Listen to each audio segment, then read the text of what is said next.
I'm just appalled. I'm not able to describe how I'm feeling, having seen this site of the bombing of the United Nations compound. Yes. Everyone is now smelling this burning. It is still burning. It is an outrageous and totally unacceptable attack against the United Nations. The Secretary General witnessed firsthand the devastation brought about by the Israeli bombardment of Gaza during the 3-week war. He also visited a town in Israel which has often been the target of Hamas rockets from Gaza. The UN-backed Goldstone Commission on the Gaza war found evidence that both Israel and Hamas committed serious war crimes and recommended further investigations into the conflict. I wish to live in peace like all children of the world. I wish the war would end and we can go back to school. After the fighting stopped, UNICEF provided essential supplies to children in Gaza. At the same time, the United Nations, along with its partners in the quartet, the United States, the Russian Federation and the European Union, is trying to revive negotiations towards a comprehensive peace in the Middle East. In Afghanistan, presidential elections revealed widespread fraud, but a runoff vote was cancelled after the main opposition candidate withdrew.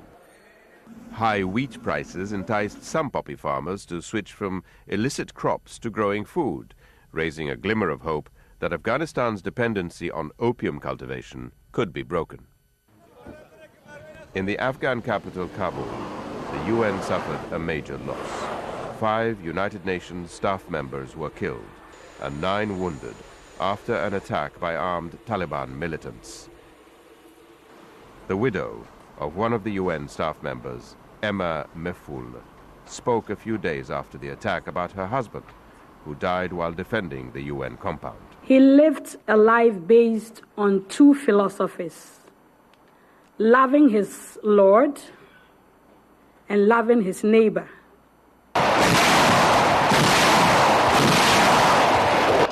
The organization was also under attack in Pakistan, where 10 staff members were killed in separate attacks.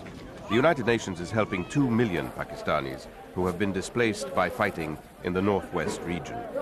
In October, fighting spread to Waziristan, where access to the internal refugees was even more difficult. In the Democratic Republic of the Congo, a joint Congolese-Rwandan operation to disarm the rebel forces led to retaliatory attacks by the rebels on the local population. The UN Refugee Agency estimates that 370,000 Congolese fled their homes this year. Both government and rebels are accused of targeting civilians, like Fatima Kapuweli. I want to go home. I want peace so that we can go home. I want to be in my garden, to eat well, to sleep well, and to be with my husband. Women alone in the camps are an easy target for violence. On his tour of the region, Secretary General Ban Ki-moon visited a hospital that specializes in treating the victims of rape. The prevention of sexual violence against women must be a top priority. Let us agree, these acts are an abomination. In Haiti, the newly appointed envoy, former U.S. President Bill Clinton, urged businesses to invest in garment production, agriculture, and green energy. After years of political turmoil, there is hope for stabilization in the country. We have a great set of leaders down there now. We can turn this around, and because we can, we must. A coup d'etat in Honduras sent President Manuel Zelaya into exile. He addressed the General Assembly by cellular phone, calling for the rule of law to be restored. In Mexico, a flu outbreak quickly crossed borders. The World Health Organization, WHO, declared the first flu pandemic in 41 years as infection rates and panic spread across the globe. WHO worked feverishly to create an H1N1 vaccine. In a gesture of global solidarity, 9 countries agreed to make 10% of their vaccine supply available to countries in need. Along with disease, turbulent weather patterns swept across international frontiers. In Afghanistan, seasonal floods destroyed the houses of 100,000 people. And in the Philippines, a series of 4 major storms sent some 400,000 people running to shelters. Global warming is evident in many parts of the world.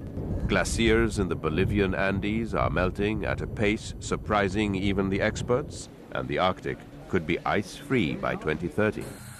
Standing on the Arctic ice rim, Ban Ki-moon got a first-hand view of the impact of climate change. He urged the world to seal a deal in Copenhagen on a new treaty to succeed the Kyoto Protocol. Some say tackling climate change is too expensive. They are wrong. The opposite is true. We will pay an unacceptable price if we do not act now. Secretary General Ban Ki-moon convened a high-level conference on climate change in New York in September. China was one of the nations that pledged to find solutions. President Hu Jintao.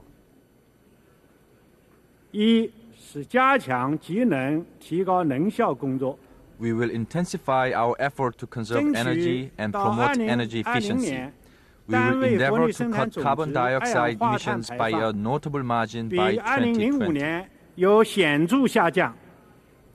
Small island countries like the Maldives are especially vulnerable to rising sea levels. In order to raise awareness of the danger his country faces, President Mohammad Nasheed organized an underwater cabinet meeting. If Maldives cannot be saved today, we do not feel that there is much of a chance for the rest of the world. At year's end, the world debated climate change in Copenhagen, and there was growing momentum towards an agreement to slow down global warming.